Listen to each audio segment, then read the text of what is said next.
Mette, til hamingju með sigurinn í deildinni. Takk hérlega. Þetta í 4. skipti sem þú vinnur þessa deild. Hvað þarf maður til þess að ná þessum árangri? Maður þarf góða hesta og svo þarf maður að hafa gott lið í kringum sig. Já, það er náttúrulega grundvallaratriði að hafa. Já, einmitt. Hvað leggur þú svona upp með í þjálfun og öðru á þessum hestum svona fyrir keppnina?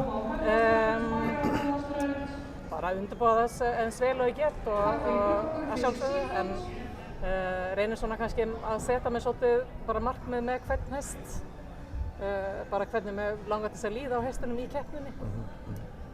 Maður sér alltaf að þér líður vel þegar þú ert á hestunum, þeir eru svona gott samband. Já. Mér langar aðeins að spyrja, þú ert búin að mæta með Hannibal dálítið oft. Hver er uppáhalds hesturinn svona í keppninni í vetur?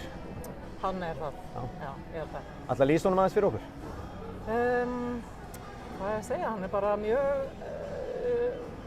einfaldur, ljúfur, gerir einhvern veginn bara allt þegar maður byrjar hann vinna. Einfaldur uppvitun, einfaldur að koma hérna inn, ekkert flókið við það einhvern veginn. Íslensku geðingur, kallast það? Já, mér finnst það. Er það ekki? Innilega til hamingju. Takk hérlega.